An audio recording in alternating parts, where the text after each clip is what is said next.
So guys, Rufai Oseni just did this after Tony Elumelu came out to expose the Tinubu's government on corruption in the oil industry. Who are those oil thieves who have continued to steal the oil that belongs to Nigerians? Why is the Tinubu's government not exposing those behind oil theft in Nigeria?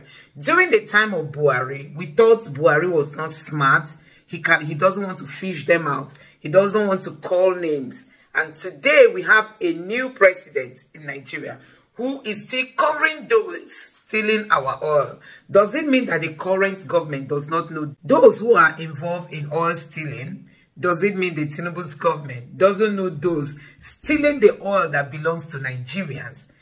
Honestly, this is exposing the rottenness of the system in this country. Take a look. This is all coming as the founder and chairman of Hess Holdings, Tony Elumelu, charged the federal government of Nigeria and security agents to disclose those who steal the country's crude oil.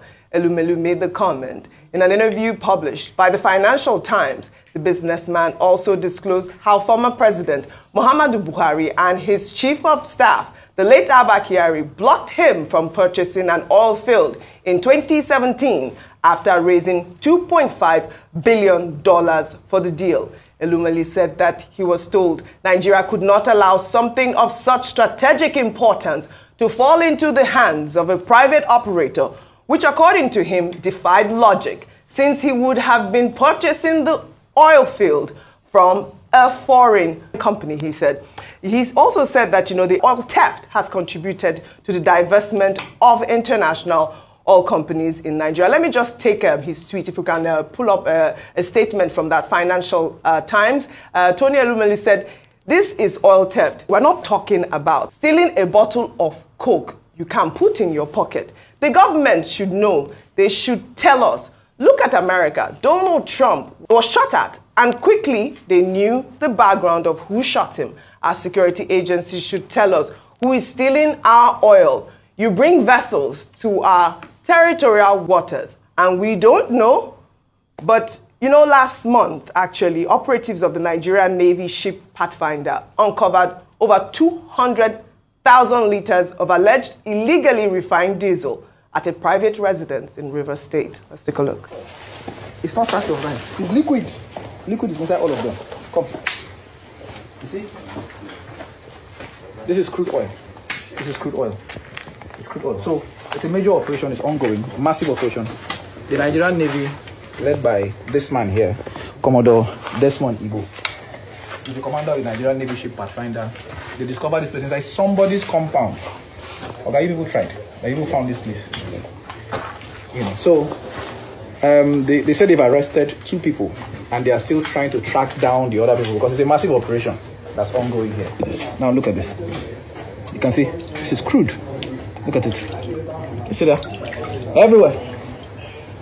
Massive operation ongoing here. Well, kudos to the Nigerian Navy right there, Rufai.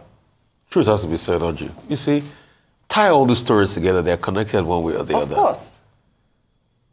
Prior to this time, there have been forces that do not want Nigeria to do well. Some of them external, but they are in close connivance with local forces because of the greed. It's not today it started happening. You think the colonial masters just colonized us? What about the people that sold their own brothers for Schnapp and Mirror? That's what's happening all over again. Obasanjo and that refinery, he called NNPC, he called Shell. Shell wouldn't touch it because they knew it was a cesspit of corruption with the NNPC. Guess what? He finally sold it to Dangote. When Dangote said he was going to revamp it, those same people connived to just tell Yaradua that they can fix it. All this while they've been collecting money, they've not fixed it. Now, they've already collected another $1 billion to service it again, or $1 or $2 billion. Nothing is coming out of it. We're still waiting for them. They said this month. So that cycle of corruption continues. And those that want to do it, they will not allow them to do it. People like Dangote that because of that, now said I will go build my own refinery. They are frustrating him. This was the same NNPC that said, okay, we'll take 20% equity. Part of the equity was supposed to also be ensuring that Dangote gets crude. And there are laws on ground. But you can see the frustrating process the man is going through now. See, I'm not saying Dangote doesn't have his own problems. I'm not saying anybody is a saint in this country. But can we allow, at least let this man work for the interests of Nigerians? Can we allow this refinery to get to the light of day? You can see all sorts of people talking everywhere. It's because of their own interests. I am talking about the interests of Nigeria. How can we ensure that we have local refining? That's the most important thing. See the illegal refining going on in rivers. See what is happening to Elumelu saying crude oil theft. Is it angels from the sky that are coming to steal the crude oil? Yeah. You think people don't know what it is? But you see, when you have a country where special interest is over the interests of Nigerians, the country can never grow. All of a sudden, these people are so high and mighty, you can't bring them down all this while. Tantita has tried. The Navy will make effort and everything, but it continues. So there is something definitely wrong. It also ties around the international dimension. Look at David Owudeyi talking over the weekend. So there's also an international dimension to all of these things. That's the point. And let me tell you something. Except we sort out the greed of those that connive with the external forces, Nigeria will never move forward. Right. Many years down the line, we'll keep talking about these issues, like we've been talking about refining for a long time. Yeah, I mean, Tony Elumelu's statement where he said, I mean, we're not talking about a bottle of Coke here. No. We're talking about crude oil theft. How can we be a thriving nation if our, oil keeps getting stolen in the manner that we saw in River State, just in that video right there? But Rufai has mentioned David Hundeyin. We saw that story of investigative journalist David Hundeyin. He had put out a statement saying a London-based NGO was attempting to bribe him to vilify the Dangote refinery. Well, let me read some excerpts of his statement there. He wrote, last week, I received an 800,000 naira offer from an international NGO to write an article essentially saying that Dangote refinery is terrible for the environment because of environmental concerns. I'm putting this out there publicly so that nobody will henceforth use the term conspiracy theory when it is pointed out for the umpteenth time that there are American and European state and private interests that are heavily invested in keeping Africa exactly as poor as it is, and that they regularly push levers most of us do not even know exist to make sure that this status quo is protected. It is not the rich white men hiding behind these climate advocacy NGOs who will tell us what to do with our energy reserves and by what means we are allowed to escape the poverty that they engineered for us. I mean, this is very, very strange because you know that David Hundeyin is a strong critic of the Dangote refinery and all of that. And we've always talked about this climate change and what it means for Africa. Yeah. I mean, he made a very valid point, which is it's not the white men that will tell us what we need to do. We too, we have our own scientists. We're able to tell what would work for us. Go ahead. I think it's quite rich that the West will tell Nigerians or African countries, especially since they are the biggest emitters of carbon, especially in terms of the world contribution to carbon emissions, Africa is still playing very small. So they shouldn't magnify it on our continent. I think just to put it out there. However, in terms of there being a point around the impact on the environment of the refinery, there's a point there. But Dangote refinery is not the only refinery in the world that is refining local crude. And the question you would ask is that I'm sure for a project like this, an environment impact assessment was done.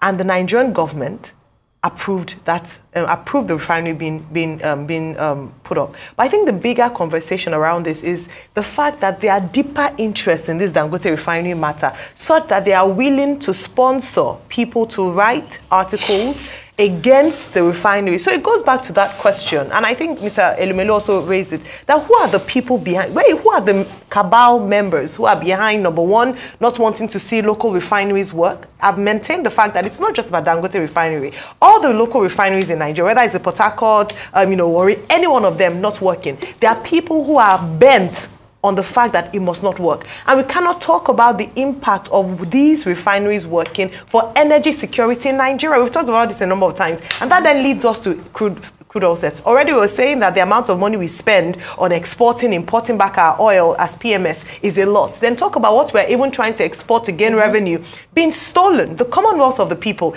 The number is staggering, and Nigerians should be very concerned. Absolutely. Mr. Elumelu puts it at 95%. That is something. Yes. Do you know how much money is being lost on a daily basis to crude oil theft? Yes. It should be a national emergency, and billions of money has been given to Tantisa Security to secure pipelines.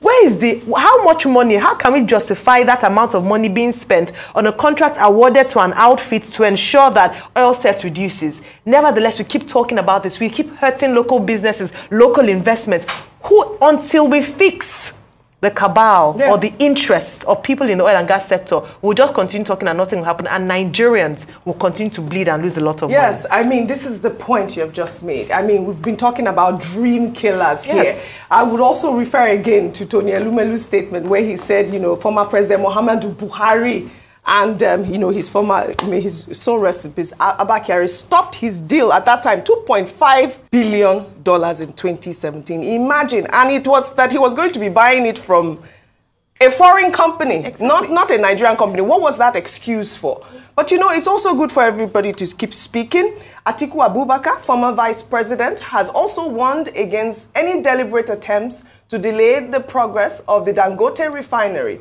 hailing it as a significant private sector project positioned to meet the country's energy and foreign exchange needs. Atiku, in a post on X, called on all Nigerians to take resolute actions to provide reassurance that both internal and external forces are not collaborating to prevent us from reaping the benefits promised by this eagerly anticipated transformative endeavor. I mean, I think Atiku really summed it up. I mean, the Dangote refinery absolutely continues to need support from Nigerians and Africans at large. While President Olusegun Obasanjo has been trending on social media after he stated during an interview over the weekend that the Nigerian National Petroleum Company has always known that it can't manage our refineries, but only are interested in siphoning funds.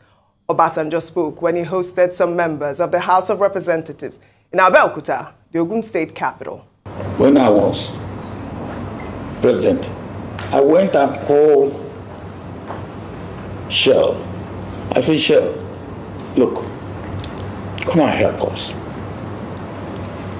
On the refinery, take part. You can take 10%, you can take 20%, but come and help. They said no. They said to me, the corruption along the refinery, they did not want to get involved. Some Nigerians got together. They paid $750 million. I said, God has sent this one. My successor said, he turned it back. I ran to him and I said, look, you know this is not right. He said, well, NNPC said they can do it. I said, NNPC cannot do it. NNPC, I think you are investigating $1.5 billion that NNPC has spent on refineries since then, and the refineries will not work. But I told my successor that the refineries, from what I have heard and know, will not work. And when you want to sell it, you will not get anybody to buy it for $200 million as scrap. And that is the situation we are in now. So why do we do this type of thing to ourselves? NNPC knew that they cannot, but they knew that they can eat and carry on with the corruption that was going on in NNPC. All right, Obasanjo there has spoken very well. This weekend I called him an elder spokesman. He's spoken for the elders and for the nation. A great elder speech right there. But, you know, he said a lot of things during that interview with, you know, members of the House of Representatives. He also talked about the characters that are in leadership. He said they should be arrested. But I love the point, the point that he made about NNPC not working. I mean, he was the president at the time. He said that he met with Shell, and they gave him 5 good reasons why they wouldn't partner with, or work with the refineries. One is that, they're too small. And he also talked about the fact that the corruption within the NNPC is just too much for them to, work with. But I think you saw this story. We saw this tweet that was quite viral. I would like to pull it up before our next story. This is from Nigeria Stories. They tweeted just in, Port Harcourt refinery to produce 12 million litres of petrol daily. It will begin operations this month. And there was a response right there. Is the refinery aware? I thought that was so funny. Is the refinery aware? I mean, because we've been talking about this Rufai. You made that mention last weekend when we highlighted the Elumelu story. You talked about the fact that when he was on the morning show, he said by August that the Port Harcourt refinery will be working. So we have, what, 2 more weeks before that deadline, right? But let me take this. So, guys, you have seen it for yourself. One thing we have to know is that these people don't care about the ordinary people. They don't care about Nigerians. It's all about themselves. So many people have accused this government that they know who is stealing the oil in Nigeria.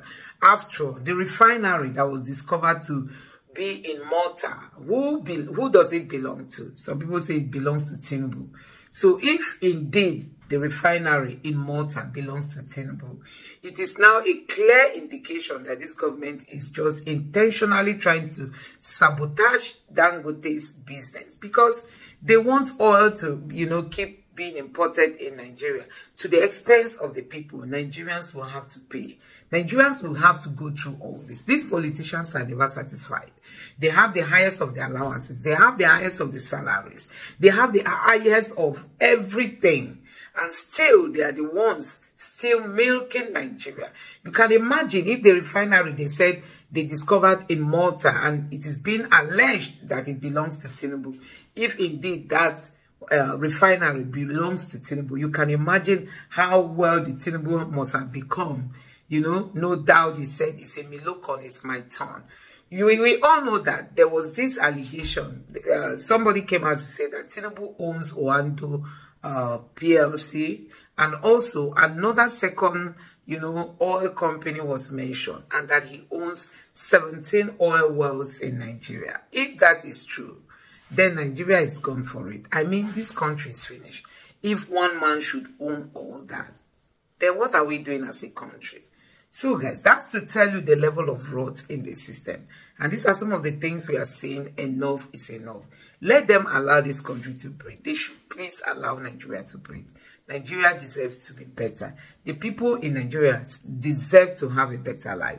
Let me know what you think about this in the comment section below. Please don't forget to subscribe to the channel. Turn on the notification bell. Thank you.